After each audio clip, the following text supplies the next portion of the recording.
How's Manu doing? External, internal stitches. That's a 12-day layoff, mandatory as per HIA protocols. And I think he needs it. You know, like he was pretty shook up, even though he'd never admit it. Obviously, I saw in that half time and afterwards, and after he got stitched, and I'm like, I was it. And he goes, "I'm no prettier, am I?" So he's still got a sense of humour, which is good. He'll be fine. He'll be back into training next week. He's got our 3 or 4 days not doing anything, and we get back into training next week, and we'll see where he's at for Newcastle. So did he not get a concussion? He's playing the protocol. Yeah, he is. So there used to be a mandatory 7-day kind of turnaround with a return to play, increased in contact protocol, all scientific words. It's now been extended to 12 days, depending on the level of concussion. So he's on a 12-day turnaround. So it was relatively not severe, but it was significant enough for him to warrant 5 days doing nothing and then a return to play, a 7 return to play protocol. Does that, in terms of the Newcastle game, which is only 9 days away, does that put like his participation, his availability for that game in severe doubt as well? It puts it into question. I wouldn't say severe doubt. There's other things at play here with regards to Manu, 4G pitches, and his need to be right up there in terms of his robustness and repeat speed efforts, which we know about.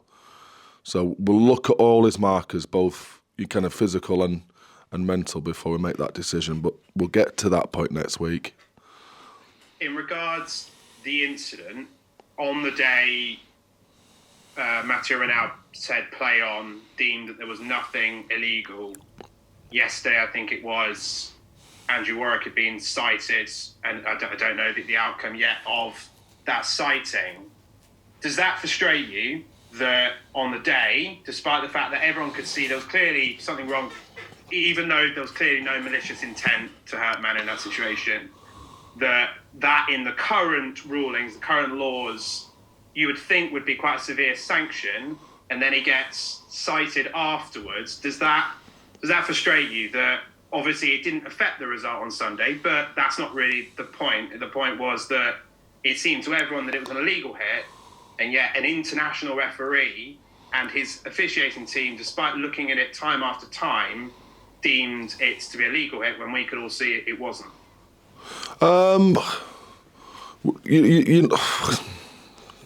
I know you're in a tough spot. You can't. No. What I'm saying is, it probably should frustrate me more than it does. It probably should. I truly believe that they've got the intent right on looking after the ball carrier. I do believe that, but there's forever been inconsistencies in the ruling of what the systematic decision-making process is on that, and I believe there's always been some inconsistency within that. So, as such, like when it does happen, when it does happen, I'm quite far removed from it, because even the decision itself, not the fact that the contact took place, the decision itself is one which is so far out of my control, and I've been witness to other examples of that in the past, that I'm able to shelve it pretty quick, Kieran. That's the truth of it. Like I'm not that aloof where like it doesn't matter. Of course, it all matters. Everything has consequence, but that is the nature of the game, and I think their intent's right. But no, I've seen them go both ways, and if that was frustrate me, what it would have meant that I would still be frustrated by Nick Schoonitz at the start of the season, or his ban last season. And if you carry those things like for so long, you become very bitter and twisted, and it's always someone else's fault. So, with as a group, as an organisation, a group of coaches, we actively work on just being able to shelve stuff that we can't control, and that's one of those things. Yeah, because I was going to cite that one. Obviously, they're not exactly the same, because no two situations Yeah. are ever exactly the same. But with the modern technology that means you can look at these things over and over again, and with the laws, whether you agree with them or not, whether you like them or not, there's been a big narrative of trying to reduce head contact and protecting player welfare and safety. A lot of people even not kind of necessarily Sale fans, but the rugby public might look at that and think, this is an international referee making the decision, and there's been a severe head-on-head contact, irrelevant whether you think it's yellow, red, to just play on as if it was deemed legal. That really doesn't make any sense. I know that I'm obviously kind of emotionally attached to it as a Sale fan, but from a general perspective, the optics don't look great for rugby if you've got a decision like that. I think it's this kind of conversation that's not great for rugby, honestly. Like I get what you're saying, but like when even Matthew Reynard, who I believe is a very good coach, referee, pre-game says to Tom Curry and to Bev Rod and to Aka when they were talking at the breakdown, I'm going to get it wrong. You know, he's not flawless. He understands he's going to get it wrong. Hence why we have citing officials, the TMO to rectify some of his mistakes. And I still believe that his and all the other referees, and where the World Rugby Union is right now, is extremely conscious on care of the player with regards to concussions and head injuries. Overly so, to some degree. Hence why we're having this debate now. Like there's a need for it not to dominate the game, which it is doing clearly, but also, you know, a higher purpose to look after the player, which I think everyone is trying to do. Moving on then to this weekend, obviously one of probably the biggest tests in world club rugby, going away to Toulouse off the back of a really good win in game week 1 and off the back of a really good start to the season. You must be, and the players must be, just super excited, embracing the challenge of pitting yourself against not just one of the best club sides in the world, but a club side full of some of the best international sides from arguably the best international team in the world.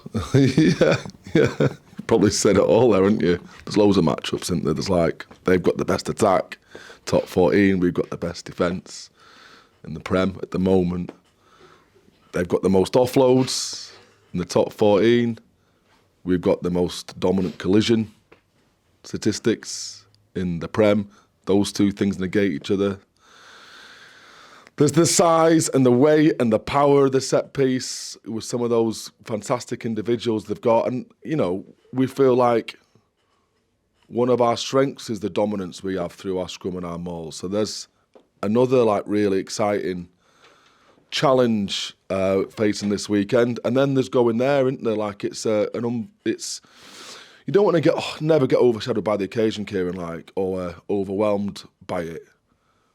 But you know, we want them to relish it, love it. You know, we've had a few things thrown at us this week with the weather and stuff. So we've had to go off-site and train at Burnage Rugby Club. They let us on their place. They got a 4G, which quickens training up, so it feels more frenetic because the ball's quicker on 4G.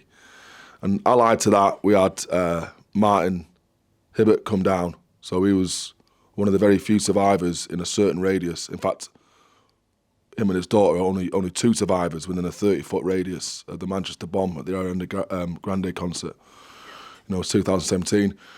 So we've had that chucked at us, and then we got the stadium guy who does all the music down as well, with deafening noise, so we couldn't actually hear ourselves think. So we've tried to immerse ourselves in an occasion that's probably bigger than what we've been used to. Whether or not it works, we'll transfers. We'll see on Sunday. But we have an understanding of what we're going into. The actual feel of it, you can't grasp it until you're there. I imagine, you know, in the middle of that pitch with a sellout crowd that there will be at Stade Toulouse. So yeah, I've pretty almost said it all there, haven't I? On the back of what you've said, like, it's a brilliant matchup going against the best team in the top 14 with some of the best players in the world, and yeah, we're right for it. We're up for it. Embracing the chaos. Just one. That's it. Yeah.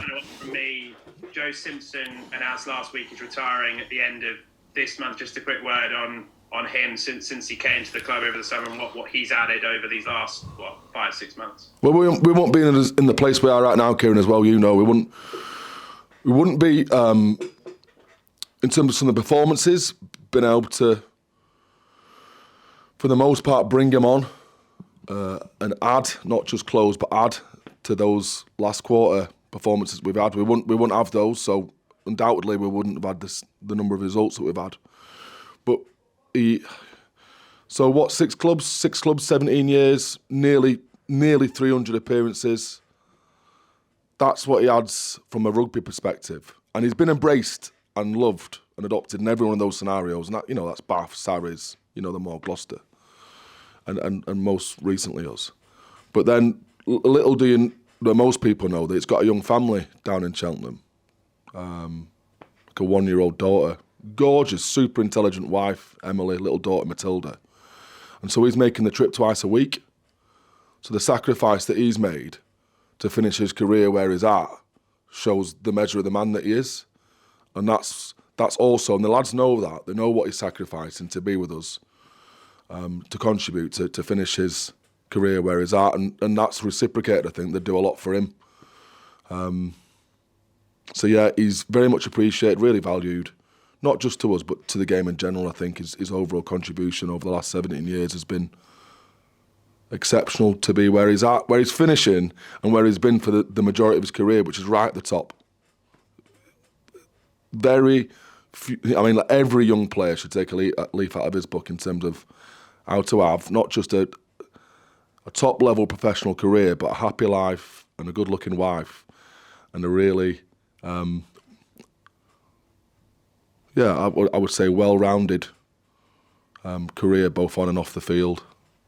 Take a leaf out of his book. Cheers, Alex. Thank you. Cheers. Hi, Alex. Just a quick one for me. Just on Martin Hibbert. Yeah. How often has he been with you before? No, just the once with the first rugby team he's spoken to. He's spoken to a couple of football teams on his way to earning £1 million for I think it was back. I can get the details for you. I get him to send on, but it was to do with spinal injuries and the support for spinal injuries. Okay. That's his cause. How can he help in particular in preparing for a rugby game, or is it a more general thing? Not at all. No, these things are always intentional for a reason. And when you ask him to come in, he says yes, and he comes in, and then I felt so shallow for the reason why we asked him to come in, because what he's been through makes our cause for him coming in seem inconsequential. Like, do you know what I mean? But in the bigger picture, he's living, breathing example of what resilience is, of what to face adversity and how to reframe your reality. And sport's a microcosm of that in every sense, isn't it? But he's done it and lived it and continues to climb mountains like it's ridiculous. So even if you take a little bit out of that story and use it for yourself, for me certainly it made me appreciate my life situation and where I'm at with my own family. Like, I'm going to go home and cuddle my wife tonight and play with my lad, because I'm truly lucky. And it's that sense of contentment, gratitude, I think, is good practice regardless of the resilient side of things, which we're going to need on Sunday. Right. Thanks very much. Cheers, Adam. Hi, Alex. Can you just talk us through the training with the deafening noise on? Was it sort of music throughout there?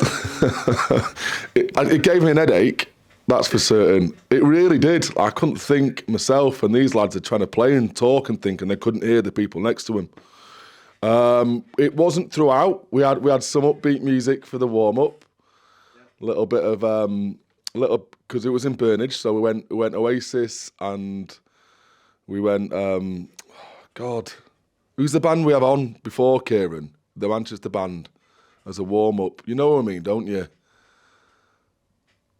Yeah, I can't think of the name though. Oh no, it's eluded me. Another Manchester band. Anyway, that was the warm-up. And a little bit of rock metal for Briggsy, and then we went super mental towards the back end when we wanted to really put him in the pit and make him feel like, make him feel like it was just chaos everywhere, and it did help. Like it helped him understand the feeling, like I say, whether or not we're just coaching chaos into him, we'll see on Sunday. Is that something you've done before? Of a sort. The noise levels this time were unprecedented. Like, the guy from the club's got some like concert level amps. I kept walking away thinking it's got a lesson, but it didn't. It carried across for all 150 metres. It was something to behold. I had to have a sit down afterwards to clear my head. Yeah. Your neighbours all right with that? Probably not. No, honestly, like, I mean, it's in an industrial estate, isn't it, Burnage? On the back end of an industrial estate, so the neighbours are. But they would definitely be able to hear it and rock out to it. The Cortinas, Oasis and the Cortinas, that's the ones. That's who we had for a start-up act, yeah. Just check, have you got any other knocks to report from Sunday at all, other than Manu? Yeah, we do, unfortunately. Joe Carpenter,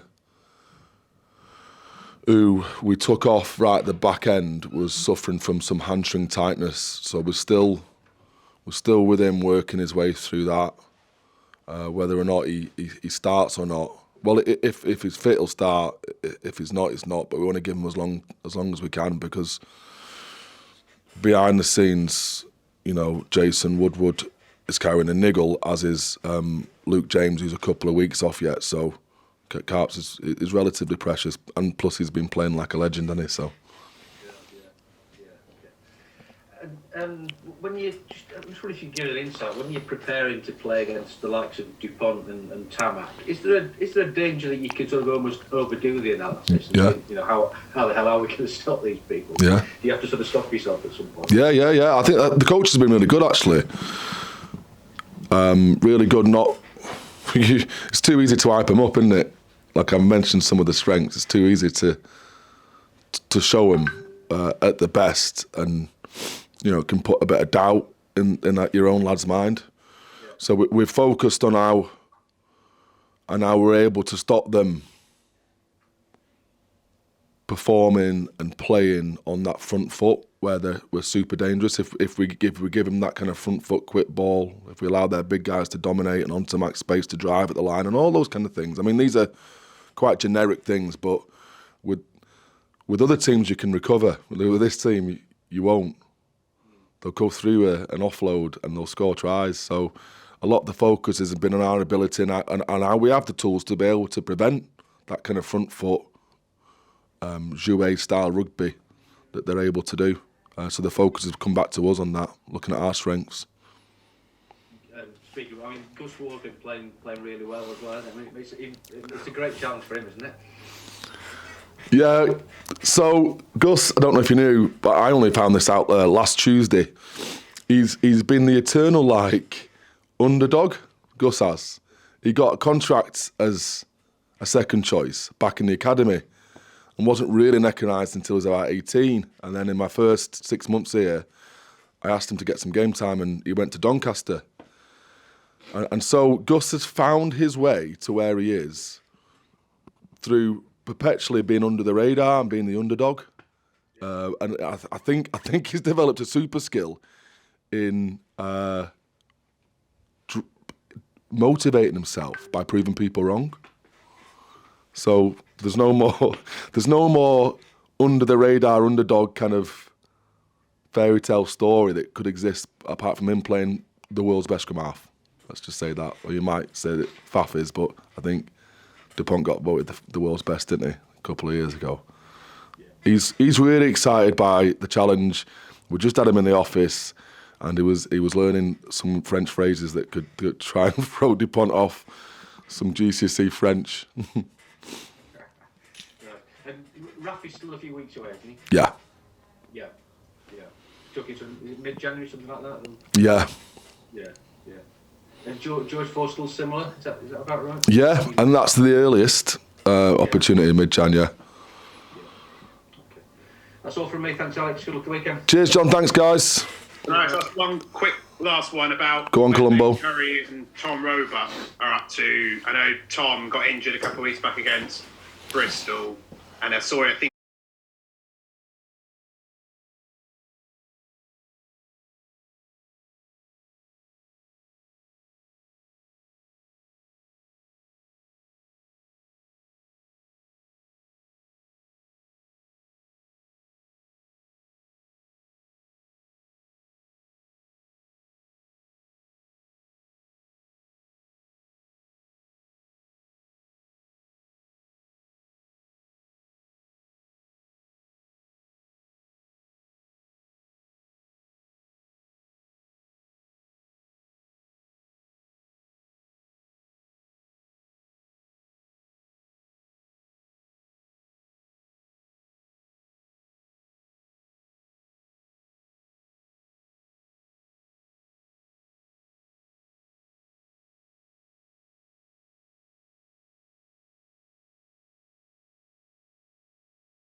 we were up against, and the fact that attack and defence for 80 minutes, it was just a brilliant day, wasn't it? A complete performance in that sense. They'll rue the chances they missed, I'm sure, and they had a few. So we probably caught them a bit cold with the bit of a travel dilemma they had with the Manchester airport being snowed under.